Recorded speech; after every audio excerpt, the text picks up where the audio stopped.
Hello student, welcome back to my channel master classes. My name is Talib और आप देख रहे हो master classes YouTube channel. Class 10th की मैथ्स का चैप्टर नंबर 3 दो चरों वाले रैखिक समीकरण युग्म एक्सरसाइज 3.2 हमने स्टार्ट किया था। काफ़ी दिन से लेक्चर्स नहीं आ रहे थे, कोशिश करेंगे अब रेगुलरली लेक्चर्स आना स्टार्ट हो जाएं। तो आज हम इस क्वेश्चन को करने वाले हैं। इसके पहले इसकी थ्योरी हमने पढ़ा दी थी, आपको याद होगा। हमने इसकी थ्योरी बहुत डिटेल में कराई थी आपको, और मुझे लगता है आप क्वेश्चन भी कर लिए होंगे। बट कोई नहीं, अगर थोड़ा बहुत दिक्कत है तो आप आज देखिए इस क्लास को, सारी दिक्कत दूर हो जाएगी। बस एक सेकंड में उस थ्योरी को जल्दी से रिवाइज करा देता हूँ, उसके बाद क्वेश्चन पे आते हैं। थ्योरी क्या थी कि दो लाइनें एक दूसरे को प्रतिच्छेद करती है, यानी इंटरसेप्ट करती हैं, काटती हैं। तो उस कंडीशन में अगर हम A1/A2 निकालते हैं तो B1/B2 निकालते हैं तो दोनों बराबर नहीं आता। अगर ये दोनों बराबर नहीं आते तो ये प्रतिच्छेदी रेखा हो जाएगी। कौन सी रेखा? प्रतिच्छेदी रेखा। प्रतिच्छेदी रेखा कैसे लिखा जाएगा सर? आधा अच्छा रहेगा, प्रतिच्छेदी रेखा। दूसरा, अगर एक रेखा दूसरे रेखा के पैरेलल आ जाए। पैरेलल का मतलब दोनों एक दूसरे को कहीं कट ना करे, समांतर रेखा जिसको कहते हैं। तो समांतर रेखा की कंडीशन क्या थी कि एक भी हल नहीं मिलेगा इसमें। जब कोई हल, क्योंकि देखो कहीं भी टच ही नहीं कर रही है एक दूसरे को। जब दो रेखाएं एक दूसरे को कहीं नहीं टच करती तो ऐसी कंडीशन में वो दोनों समांतर रेखाएं होती है और उसमें एक भी हल नहीं होता, उन्हें समांतर कहते हैं। इसकी कंडीशन क्या थी जरा उसको देखते हैं। इसकी कंडीशन थी कि A1/A2 निकालो तो B1/B2 के बराबर होगा और C1/C2 के बराबर नहीं होगा। इसकी कंडीशन थी कि तीनों में से ये लास्ट वाला जो है बराबर नहीं होगा, C1/C2 बराबर नहीं होगा एक दूसरे के। तो उसे बोलेंगे हम समांतर रेखा। इस वाली रेखा को बोलते हैं समांतर रेखा। हम कैसे जानेंगे? हमें दो इक्वेशन दिए होंगे, उनमें यही सब निकाल के जान लेंगे कि कौन सी रेखा है। हमें ये लाइन बनाने की ज़रूरत नहीं है। समांतर रेखा। और एक तीसरी टाइप की रेखा होती है जिसे हम बोलते हैं समपाती रेखा, जो कि क्वेश्चन में यही सब बातें बतानी है, इसलिए हमने थ्योरी पहले ही करा दी थी कि तुम्हें दिक्कत ना हो।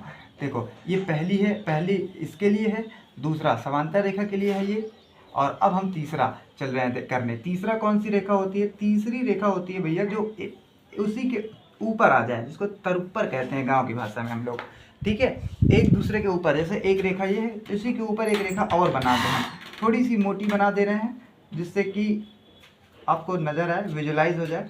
बस थोड़ी सी मोटी बनाएंगे, थोड़ी सी मोटी बनाएंगे, इससे ज़्यादा, ताकि आपको ये विजुलाइज हो जाए ये लाइंस। ठीक है, इसे बोलते हैं समांतर रेखा यानी पैरेलल लाइंस।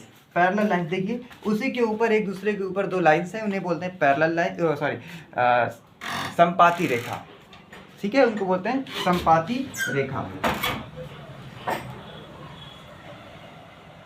इसकी कंडीशन क्या है?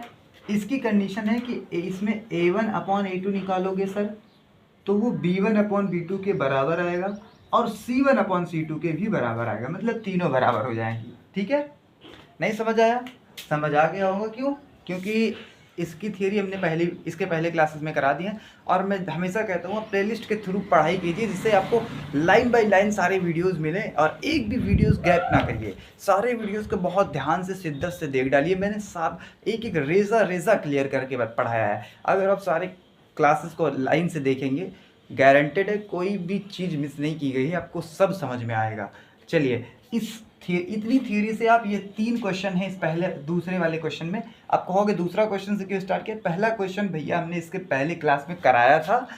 आप प्लेलिस्ट के थ्रू बार करें, प्लेलिस्ट के थ्रू पढ़ाई करें। चैनल पे जाएं, चैनल के अंदर उसमें प्लेलिस्ट बनी है। प्लेलिस्ट के सेक्शन में जब जाएंगे तो उसमें सभी क्लासेस की अलग अलग प्लेलिस्ट बनी है। 12th वालों की भी है, 10th वालों की भी है, शायद 9th वालों की भी हो। वैसे ज़्यादा मेरा फोकस 10th और 12th पे रहता है। ठीक है, तो आइए इस क्वेश्चन को करना स्टार्ट करते हैं। तो इसमें हमें सबसे पहले A1, x का कोफिशिएंट A1 होता है, इस वाले x का कोफिशिएंट A2 होता है। दो इक्वेशन है, पहला इक्वेशन, दूसरा इक्वेशन। दो इक्वेशन में पहले वाले इक्वेशन में सब में 1 लगा के लिखते हैं और दूसरे वाले में 2 लगा के लिखते हैं। तो यहाँ पे अगर हम A1/A2 की बात करें तो यहाँ पे A1 हमारा 5 है और A2 हमारा 7 है, क्योंकि इस वाले में x के कोफिशिएंट को A1, इस वाले में x के कोफिशिएंट को A2 बोलते हैं। यहाँ 5 है, यहाँ 7 है, तो 5/7। तो यानी हमारा A1/A2 5/7 आया। अब B1/B2 निकालेंगे। B1/B2 तो ये b1/b2 जो आया वो हमारा क्या है, माइनस यहाँ पे 4 है, साइन के साथ में लेंगे b1, y के कोफिशिएंट को b1 कहते हैं, तो इस वाले y के कोफिशिएंट को b2 कहते हैं। 4 -4 और यहाँ पे +6, थोड़ा काट के लिखेंगे, 2 दूनी 4, 2 तिहाई 6, यानी -2/3। ये दोनों इक्वल हैं क्या? नहीं है। तो ये हमारी पहली कंडीशन मिल गई। सर अगर आपको पहली कंडीशन मिल गई तो दूसरे तीसरे को ध्यान देने की ज़रूरत ही नहीं है, सिर्फ हमें पहली अगर सेटिस्फाई हो जाती है तो दूसरे तीसरे पे ध्यान नहीं देना हमको। तो हमारे पास अगर हम ध्यान से देखें तो a1/a2 बराबर नहीं आया है b1/b2 के, नॉट इक्वल है। तो ये वाली कंडीशन कौन सी होती है? समांतर प्रतिच्छेदी रेखा की। तो इसने पूछा एक बिंदु पर प्रतिच्छेद करती है, हाँ भैया एक बिंदु पर प्रतिच्छेद करती है, तो ये है प्रतिच्छेदी रेखा, एक बिंदु पर प्रतिच्छेद करती है, प्रतिच्छेदी रेखा है। समीकरण 1 व 2 प्रतिच्छेदी रेखा है। ठीक है, एक क्वेश्चन होता है कंप्लीट। दूसरा करते हैं, जल्दी से स्क्रीनशॉट लीजिए, इसको वीडियो आप रोक कर स्क्रीनशॉट ले लिया कीजिए, या फिर नोट ही साथ साथ करते चलिए, ज़्यादा सही रहेगा। ये हमारा एक क्वेश्चन हो गया। दूसरा और तीसरा आप होमवर्क में चाहे तो लिख सकते हैं, कर भी सकते हैं। हम दूसरे क्वेश्चन को जल्दी से और तीसरे क्वेश्चन को भी जल्दी से कराते हैं। वैसे ज़्यादा कुछ खास है नहीं, आप इसको आराम से कर सकते हैं। 9x है +3y है, थोड़ा शिद्दत से उतार दें। अच्छा, नहीं तो आपको कहेंगे कि बहुत तेज़ी से उतारे हैं, समझ नहीं आ रहा। 18x है 18x +6y +24 बराबर 0। इसमें हम समीकरण 1 और समीकरण 2 ले लें। समीकरण 1 इसको बोल दें, समीकरण 2 इसको बोल दें। दोनों इक्वेशन में से a1/a2 निकाल लें। सबसे पहले तो a1 9 है, a2 18 है, काट दो, 9 1 कम 9, 9 दूनी 18, काट के भैया लिखेंगे 1/2 आया।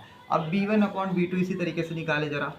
b1/b2 हमारे पास यहाँ पे 3 है और यहाँ पे नीचे 6 है, देखें 3 और 6, 3 को काटेंगे 3 1 जा 2, 3 3 2 जा 6, मतलब 3 1 कम 3, 3 दूनी 6, यानी 1/2। अब ध्यान से देखें तो ये a1/a2 और b1/b2 दोनों 1/2 आ गया, मतलब ये वाली कंडीशन फेल कर गई इस बार। तो हम थोड़ा और आगे बढ़ेंगे, तो लास्ट में इन दोनों को में से चेक करना है, तो हमें c1/c2 को भी चेक करना पड़ेगा कि बराबर आ रहा है कि नॉट बराबर आ रहा है, नॉट इक्वल आ रहा है। तो c1/c2 देखते हैं क्या आता है।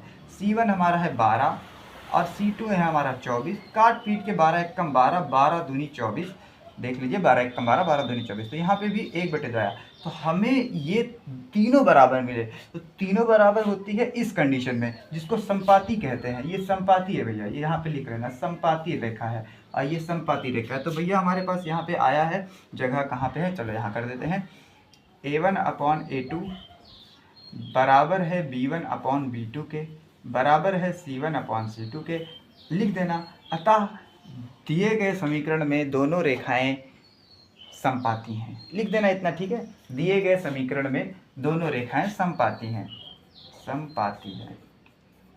समपाती का मतलब तरुपर, एक के ऊपर दूसरी।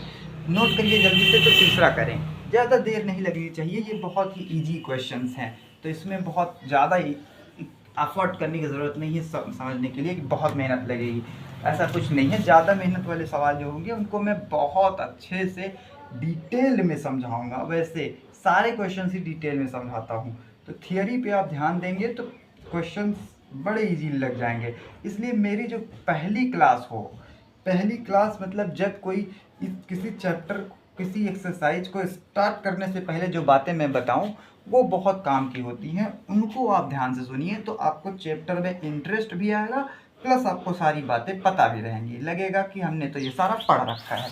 आइए इस लास्ट क्वेश्चन को करते हैं, फिर क्लास को समाप्त करेंगे और अगली क्लास में मिलेंगे आपसे। पहला और यहाँ पे दूसरा, a1/a2 निकालेंगे, थोड़ा इधर से लिखते हैं। a1/a2 बराबर आएगा 6/2, काट के लिखेंगे 2 1 कन्नम 2, 2 1 कन्नम 2, 2 तिहाई 6 होगा। सर यहाँ पे बटे में एक सबके माना जाता है, इसलिए 3 भी लिख सकते हैं। एक नीचे माना भी जाता है, सबके नहीं लिखा है तो मान लेंगे, क्योंकि एक सबके नीचे होता है, सबका मालिक एक है। b1/b2 क्या आएगा? b1/b2 जरा देखो, b1 हमारा है -3, साइन के साथ में उठाएंगे उसको, चिन्ह के साथ में, माइनस का कुछ नहीं है तो एक है, कुछ नहीं है तो कोफिशिएंट 1 माना जाता है, तो माइनस से माइनस कट जाएगा सर, और यहाँ आ जाएगा 3 और 1 नीचे माना ही जाता है। दोनों, ये वाला तो कंडीशन फेल कर गया है, इन दोनों में से कोई एक है, उसके लिए हमें तीसरा निकालना पड़ेगा। c1/c2 बराबर 10/9, अब ये कट भी नहीं रहा, ये वाली कंडीशन ये वाली है, इसमें C1 बराबर C1 अपॉन C2 वाली बराबर नहीं है, बाकी दोनों ये दोनों बराबर है। तो ऐसी कंडीशन समांतर रेखा के लिए होती है। तो ऐसे सेम लिख लेंगे, अतः A1 अपॉन A2 बराबर है B1 अपॉन B2 के, बट C1 अपॉन C2 के नहीं बराबर है, नॉट इक्वल है। अतः दिए गए समीकरण से बनने वाली जो रेखा है वो क्या होगी, समांतर रेखा होगी। That's it. बात क्लियर होगी। मिलते हैं नेक्स्ट क्लास में, और अगला क्वेश्चन भी कुछ इसी टाइप का है, बस थोड़ा सा एक और उसमें बातें करनी है। यही सारे क्वेश्चंस रहेंगे, कोई दिक्कत की बात नहीं है। उसमें बस एक बात और बतानी है कि किसमें अनेक हल होते हैं, किसमें एक हल होते हैं। आप देख पा रहे हो, मैंने पहले ही बता दिया, आप बता लेंगे उसको। देखो यहाँ प्रतिच्छेद कर रहा है एक जगह पे, तो अगर ऐसी कंडीशन आएगी तो एक हल होंगे, मतलब प्रतिच्छेदी रेखा के पास एक हल होता है। समांतर वाला अगर ये वाली कंडीशन आ जाएगी तो जान जाएंगे कि समांतर है, कहीं कट नहीं हो रहा है, इसका मतलब इसके पास कोई हल नहीं होगा। और ये संपाती है, मतलब हर जगह टच कर रहा है, हर जगह कट कर रहा है, तो इसके पास बहुत सारे हल हैं जिसको अनेक हल कहते हैं। तो यही सारी बातें अगली क्लास में करेंगे। Thanks for watching, all the very best.